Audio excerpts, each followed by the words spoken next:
और विल डुरांट एक दार्शनिक रहा है, 20वीं शताब्दी का अमेरिका का सबसे बड़ा दार्शनिक माना जाता है, विल डुरांट। क्या नाम बोला हमने? वो कहता है कि संस्कृत विश्व की समस्त भाषाओं की मां है, जननी है। वो कहता है कि विश्व की सारी संस्कृतियां भारत की सनातन संस्कृति की ही गर्भ से निकली हुई हैं। वो ये भी कहता है उदाहरण दे करके कि जो विश्व में प्रजातंत्र आया उसका मूल भी हमें भारत की वैदिक सभा समितियों और चोल साम्राज्य के ग्राम पंचायती व्यवस्था से ही आया है। वो कहता है कि जो गणराज्य की अवधारणा है पूरी दुनिया में, उसका स्रोत भी कहीं न कहीं भारत के गणराज्यीय व्यवस्था, जिसकी तमाम चर्चा महाभारत से लेकर के और बुद्ध काल के महाजनपदों में है, वहां से गर्भ से निकला है दर्शन।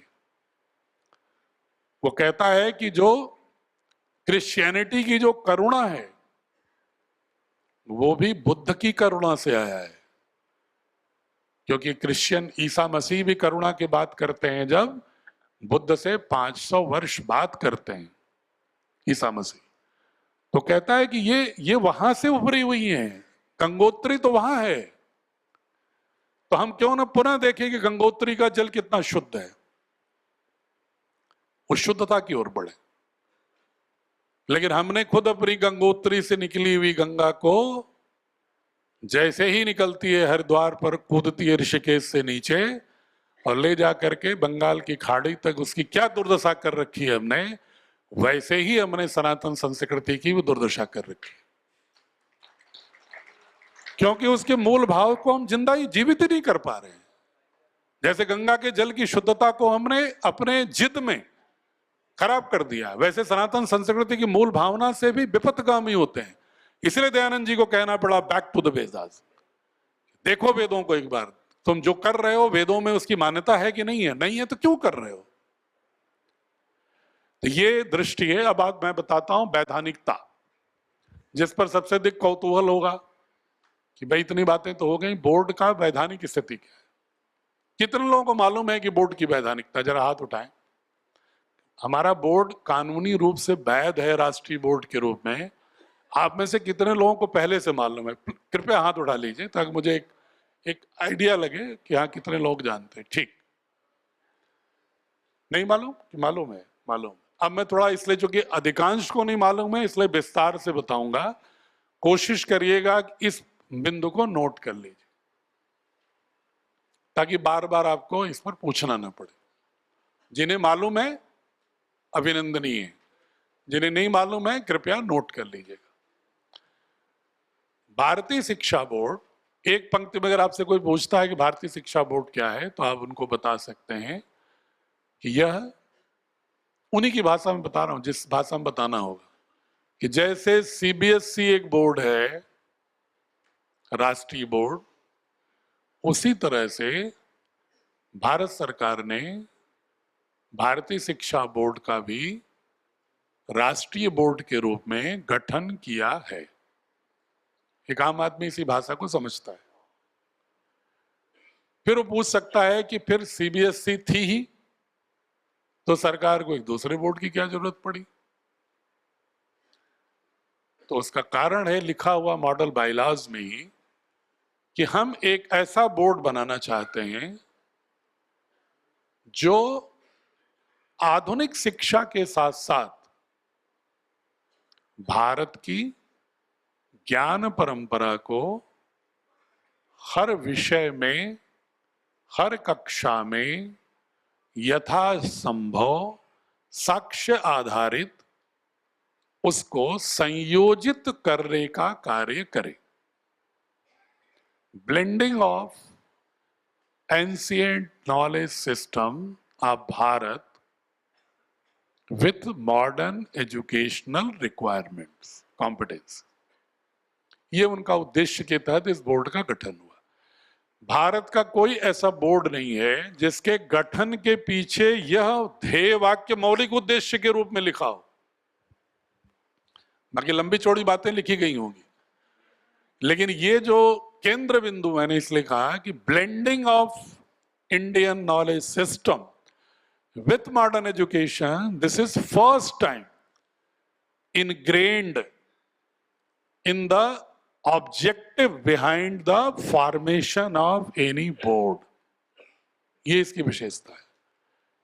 कोई एक सवाल पूछ सकता है कि भाई भारत सरकार ने जब बनाया तो सरकार खुद ही चला सकती थी, पतंजलि योगपीठ को क्यों दे दिया, स्वामी रामदेव जी को क्यों दे दिया? एक सवाल उठा सकते हैं लोग आपसे भी। इसके पीछे मात्र कारण ये है कि यह अवधारणा पूज्य स्वामी जी ने ही कम से कम 12 वर्षों से निरंतर विभिन्न मंचों पर उठाते रहे कि भारत में शिक्षा भारत बोध के साथ हो, भले उसे तकनीक, विज्ञान और क्षमता में वैश्विक सामर्थ्य हो, लेकिन दृष्टि उसकी भारतीय हो। पहली बात।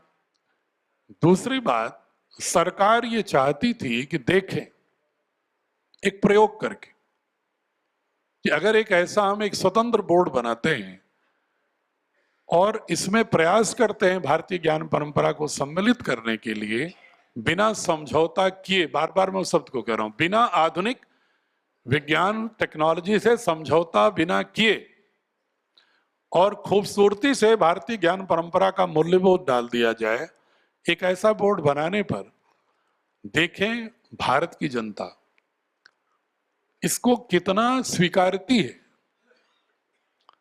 क्या वास्तव में भारत का मानस भारतीय संस्कृति के अनुसार चलने के लिए तैयार है या नहीं तैयार है?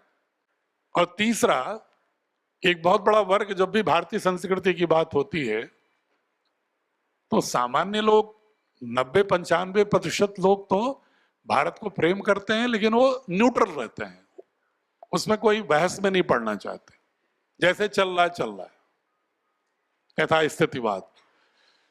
लेकिन जो तथाकथित बुद्धिजीवी बड़े आक्रामक रूप से भारतीय संस्कृति के बारे में एक आक्रामक विचार रखने लगते हैं, और उन्हें चूंकि भारतीय संस्कृति की समझ है नहीं, वो जो समाज में जो विकृतियां चल रही हैं उसको मान लेते हैं यही सनातन की मूल आत्मा है, इसलिए भ्रमित होकर वो विरोध करते हैं। जिस दिन उन्हें भी समझ में आ जाएगी विरोध बंद कर देंगे। तो सरकार को लगा कि भाई अगर हम सरकार का पैसा इसमें डालेंगे तो शुरू में ही आक्रामकता आ जाएगी, तो क्यों ना इसका हम प्रयोग करें कि जो व्यक्ति संचालित करे जो संस्था, वह परमार्थ के रूप में आर्थिक रूप से भी व्यय करे और इस दृष्टि से पहले से समन्वित हो, इस पर क्रियाशील भी हो। चलो एक ऐसा प्रयोग करके सरकार और उस निजी जो तीर्थ स्थल है या कोई एनजीओ है, कोई सोसाइटी है, उसके माध्यम से क्या हम इसको बढ़ाने का एक पहला प्रयोग करके देखते हैं। तो उस प्रयोग के रूप में यह संस्था एक वैधानिक स्वरूप, बहुत ही विचार विमर्श के बाद, विधि विशेषज्ञों के बाद फिर ये ढांचा इसका आया कि इस रूप में बने, जिसमें भारत सरकार के भी लोग सदस्य हैं और पतंजलि योगपीठ के लोग भी सदस्य हैं।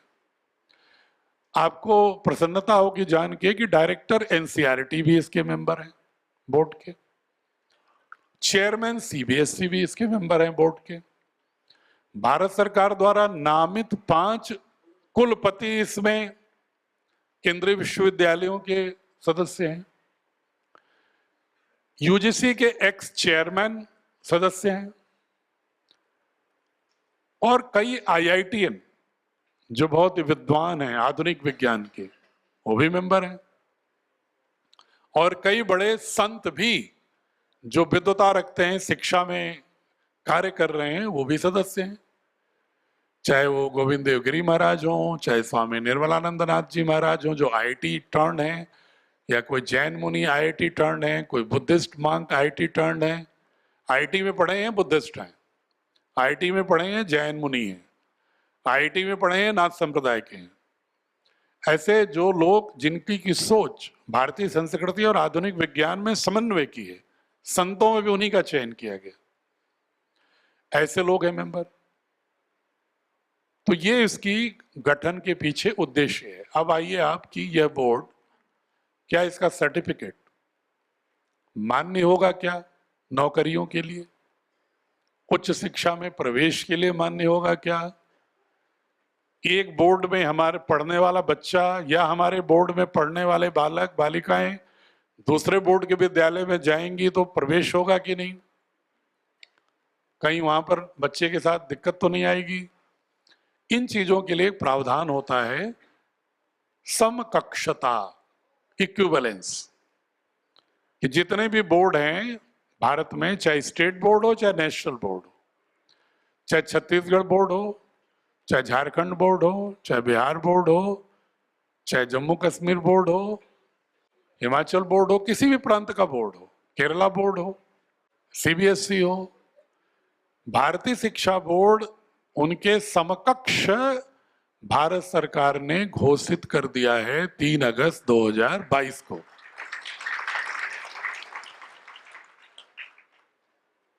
तीन अगस्त 2022 को भारत सरकार ने उनके द्वारा एक अधिकृत एजेंसी जो इक्विवेलेंस ड्रॉ करती है, उसके द्वारा भारत सरकार के मानकों के आधार पर AIU has declared, granted equivalence with all other state and national boards of the country. देश के समस्त नेशनल, राष्ट्रीय और राज्य बोर्डों के समकक्ष घोषित कर दिया गया है। ये हो गया सबको स्पष्ट, तो आगे बढ़ो। अगला ये नौकरी का, उसी इक्विवेलेंस वाले पत्र में आप देखेंगे, वेबसाइट पे मिल जाएगा आपको लिंक, आपको कौशल देव जी या विश्वदेव जी, तीर्थदेव जी कोई दे देंगे आपको, या राकेश भाई के पास तो सारे हैं आंकड़े। उस पर आप क्लिक करके देखेंगे, वेबसाइट पर भारत सरकार की जो संस्था AIU है उस पर एक पत्र भी मिल जाएगा आपको। अगर कोई कहना चाहे कि भाई ये प्रत्यक्ष दिखाओ तो क्लिक करके दिखा दो, ये है। और 3 फरवरी 2023 को, ये भी डेट इंपॉर्टेंट है, नोट कर लीजिए, 3 फरवरी 2023 को हम लोगों ने अनुरोध किया भारत सरकार से कि आपने हमें इक्विवेलेंस भी ग्रांट कर दिया, आपने हमें दूसरे बोर्डों के सबके समकक्ष घोषित करके सारे आसान कर दिए रास्ते, आपने ये भी आदेश में लिख दिया कि इस बोर्ड का सर्टिफिकेट भी किसी भी नौकरी के लिए, राज्य या केंद्र, प्राइवेट, या किसी भी शैक्षणिक संस्थान में प्रवेश के लिए, किसी भी तकनीकी संस्थान में प्रवेश के लिए, किसी भी प्रतियोगी परीक्षा के लिए, सब में उसी तरह मान्य होगा जैसे CBSE। ये तो कर दिया, लेकिन राज्यों को जब तक आप सूचित नहीं करोगे तब तक वो राज्य इसको कांग्रेजेंस नहीं लेंगे। तो 3 फरवरी 2023 को secretary school education and literacy Bharat सरकार ने एक पत्र लिखा सारे स्टेट्स को, और उसमें उन्होंने एक एनेक्सर लगाया अपने पत्र के साथ कि कौन कौन से बोर्ड नेशनल बोर्ड हैं। बाकी स्टेट बोर्ड, स्टेट के मान लो एडिशनल चीफ सेक्रेटरी बिहार को पत्र जैसे गया तो उसमें लिखा गया कि आपके यहाँ राज्य बोर्ड कौन कौन चलते हैं उसकी सूची दीजिए, और आपको ये संज्ञानित करना है कि भारत सरकार ने किसको नेशनल बोर्ड माना है, वो सूची हम संलग्न करके भेज रहे हैं।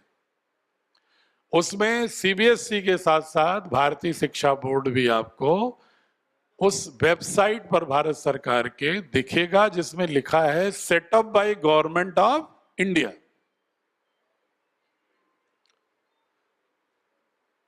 तो भारतीय शिक्षा board is a board, National School Education Board, set up by Government of India, and functioning part is being looked after by Patanjali Yogpeeth administratively, vision wise and financially, an independent board like CBSE. CBSE के तरह ही वित्तीय रूप से, प्रशासनिक रूप से sponsoring body Patanjali Yogpeeth द्वारा स्वतंत्र रूप से संचालित होगी, लेकिन शर्तें यही हैं कि भारत सरकार का जो नेशनल करिकुलम फ्रेमवर्क है उसको मानेगा, जैसा सीबीएसई मानती है। शिक्षकों के रखने में एनसीटीई के मानक यहां भी लागू होंगे और राइट टू एजुकेशन एक्ट के मानक यहां भी लागू होंगे। इन शर्तों के साथ उन्होंने भारतीय शिक्षा बोर्ड को सीबीएसई के समकक्ष एक राष्ट्रीय बोर्ड के रूप में सारे राज्यों को सूचित कर दिया है। तो ये कानूनी स्थिति, वैधानिक स्थिति ये है। और बहुत सारे राज्यों में हमने सबको पत्र भी लिख दिया, राज्य सरकारों को, फिर भी अपनी ओर से ये सारे पत्रों को लगाते हुए कि आप इसको संज्ञान लें कि ये बोर्ड भारत सरकार का बना हुआ है और आपके लोग इसको पत्र के जानकारी के अभाव में कहीं इसके बारे में कोई भ्रामक टिप्पणी ना करें, इसलिए आप इसको संज्ञान लें और जारी करें। प्रसन्नता की बात है कि बहुत सारे प्रांतों ने संज्ञान ही नहीं लिया, बल्कि उन्होंने सर्कुलर भी जारी कर दिया। उन्होंने अपने भी पोर्टल पर सीबीएसई के साथ साथ डाल दिया और बहुत सारे प्रांत अभी प्रक्रिया में हैं। थोड़ा बड़ा नेशनल बोर्ड है ना, तो राज्यों को कभी कभी कुछ लोगों को लगता है कि अरे इतने जल्दी कैसे जारी कर दें, थोड़ी मान मनोबल होनी चाहिए, थोड़ी और भी संविधा की अपेक्षा भी कुछ लोग करने लगते हैं। अन्यथा समझ लीजिएगा संकेतों में किसको कह रहा हूं, संविधा। तो चूंकि ये पवित्र यज्ञ है भारतीय शिक्षा बोर्ड का, तो मैं कोई ऐसी दुर्गंध युक्त संविधा तो डाल नहीं सकता पवित्र यज्ञ में, न प्रवृत्ति रही है। तो इसलिए थोड़ा धीरे धीरे धैर्य की परीक्षा लेते लेते, मना तो कर नहीं सकते, तो कुछ तो चाह के मान रहे हैं, कुछ अनचाहे में मान रहे हैं, लेकिन मानना तो पड़ेगा क्योंकि भारत सरकार का आदेश है। तो ये इसकी वैधानिक स्थिति है। और जो उसका तात्विक पक्ष था वो बहुत ही विस्तृत है। अपने हम पुस्तकों की चर्चा करने लगेंगे तो शायद कई दिन उसकी तत्वबोधों पर चर्चा होती रहेगी। सांकेतिक रूप से हमने बता दिया है कि विज्ञान गणित में भी सामर्थ्य उच्चतर होगा वर्तमान से, लेकिन हर के गर्भित किससे होगा? सिद्धांत रूप में उसकी मां का गर्भ क्या होगा? वो होगा भारत के सांस्कृतिक मूल्यबोध। और भारत के सांस्कृतिक मूल्यबोध क्या हैं? वह मूल्यबोध है उसकी जड़ें, विभिन्न शाखाओं के आलंबन नहीं, कर्मकांड नहीं, बल्कि जो उसका दार्शनिक और नैतिक पक्ष होता है किसी भी विश्वास पद्धति का, वो जड़ है। वो जड़ हमारी आत्मा है। हम किसी पंथ को, किसी सेक्ट को, किसी शाखा को नहीं प्रमोट कर रहे हैं, हम समूचे भारत को ही आगे रख रहे हैं। इसलिए हमारी जो पुस्तकों का नाम भी है जो समाज विज्ञान की, क्योंकि समाज विज्ञान ही सबसे अधिक प्रतिध्वनि देता है किसी भी ऐतिहासिक यात्रा को, उसकी आर्थिक यात्रा को, उसकी वैचारिकी को, उसकी राजनीतिक यात्रा को। इसलिए समाज विज्ञान की पुस्तकों का नाम ही हमने रख दिया है भारत बोध। उसका नाम ही है पुस्तक का हमारे, भारत बोध, ताकि सब चीज जानो लेकिन अंत में मानो कि भारत ही तुम्हारी विश्व के मार्ग प्रशस्त कर सकती है कल्याण का। इसलिए तुम तो जानो भारत को।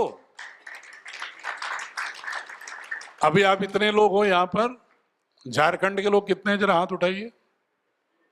काफी लोग हैं, बहुत अच्छी बात है। अब आप झारखंड की बात कर लो, आप पुरानी पुस्तकों को उठा के देखो जो अभी तक स्कूल एजुकेशन में चलती हैं किताबें।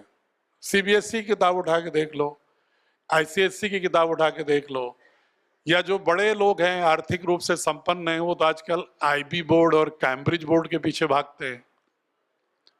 वही लोग हैं जो घोषित करते हैं नेशन वर्स्ट, कि राष्ट्र हमारा सबसे खराब है, भागो यहां से, जल्दी से आईबी से इंटर का लो सर्टिफिकेट और भाग जाओ कहीं ऑस्ट्रेलिया में पढ़ने, यूक्रेन में, कनाडा में, अमेरिका में, रसा में, जापान में, जहां मिल जाए विदेश का ठप्पा होना चाहिए, भागते हैं।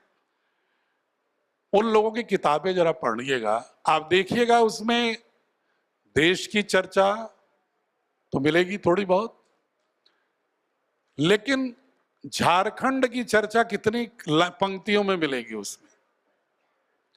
झारखंड का इतिहास, झारखंड की संस्कृति, झारखंड के महानायक, और उसमें भी मूल रूप से जो वहां के मूल रूप से झारखंड को बनाने वाले जो लोग थे उनके संघर्ष को कितना स्थान मिला है। बहुत करेंगे तो एक पंक्ति कहीं चर्चा लिख देंगे कि भगवान वीर बिरसा मुंडा ने अंग्रेजों के खिलाफ ये मुहिम चलाई, 4 लाइन में पूरा झारखंड का इतिहास खत्म। तो ये अब इतने से तो कुछ नहीं होना ना। आप हमारी पुस्तकें देखेंगे, एक छोटी सी चर्चा कर रहा हूं मैं प्रसंग बस। आप संस्कृत की किताब देखिए, हिंदी लैंग्वेज की बात कर रहा हूं मैं, हिंदी की लैंग्वेज की बात करिए। आप हमारे इंग्लिश की किताब देखिए, 1ली से लेके 8वीं तक जो किताबें मेरी बन गई हैं, अगर आप देखेंगे उसको, उसमें मात्र झारखंड ही नहीं, इस देश के सभी, जिनको हम संविधान में आदिवासी कहते हैं, कुछ लोग उन्हें वनवासी कहते हैं, उनके महानायक जितने हैं, कम से कम मैंने इसे सेलेक्ट किया, चयनित किया, केरला, तेलंगाना, किष्किंधा, कर्नाटका से लेकर के उड़ीसा, छत्तीसगढ़, झारखंड, नॉर्थ ईस्ट, राजस्थान, गुजरात, सब इलाकों में क्षेत्र, उनके उन महानायकों को हमने चयनित करके ये तय किया कि हर क्लास में तीनों लैंग्वेज की किताबों में एक एक हमारा आदिवासी महानायक जरूर होगा।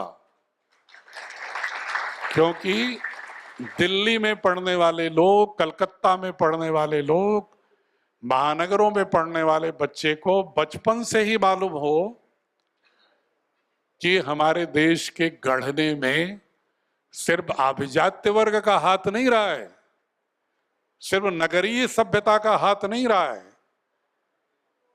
बल्कि ग्रामीण सभ्यता का हाथ रहा है, और वन में रहने वाले लोगों का भी प्रमुख हाथ रहा है, आधारशिला रही है। ये समग्र रूप से राष्ट्र का बोध हो, समग्रता के साथ राष्ट्र का बोध हो, खंड खंड ना हो। और ये बोध जब खंड खंड होता है तो विभाजन होता है मानस में। तो दिल्ली का आदमी जो अगर इतिहास पढ़ेगा, अभी तक के जो इतिहास पढ़ते हैं स्कूल एजुकेशन में, उन्हें मालूम ही नहीं है कि बुद्ध भगत कौन है। कितने लोग जानते हैं झारखंड के अलावा जो लोग हैं बुद्ध भगत का नाम हमने लिया है कौन? कोई जानता है? अच्छा, झारखंड के लोग बताएं बुद्ध भगत कौन है। देखिए एक हाथ उठ रहा है। ये क्या सिद्ध करता है? ये क्या सिद्ध करता है कि हमारे इतने जागरूक सांस्कृतिक योद्धा जो उस क्षेत्र से आ रहे हैं, उस क्षेत्र में ही स्वतंत्रता आंदोलन का के प्रथम उद्गाता झारखंड के आदिवासी बुद्ध भगत को नहीं जानते। ये देश का दुर्भाग्य नहीं है क्या? दुर्भाग्य है नहीं? बताइए। कितने लोग जानते हैं कि केरला का एक आदिवासी महानायक तवक्कल चंदू है? कितने लोग जानते हैं? हाथ उठाइए कोई जानता हो तो। कितने लोग जानते हैं कि दक्षिण भारत में ट्राइबल क्वीन वेलू नचियार ने ईस्ट इंडिया कंपनी के साथ वैसा ही संघर्ष किया था जैसा कि रानी लक्ष्मीबाई और झलकारी बाई ने उत्तर में किया। उसी दौर में वेलू नचियार एक ट्राइबल किंगडम की क्वीन, महिला सेना बना करके और उसकी जो उसकी सेनापति थी कुइली, वह अपने को शस्त्रागार समाप्त करने के लिए अंग्रेजों को आग लगा करके शस्त्रागार में कूद जाती है।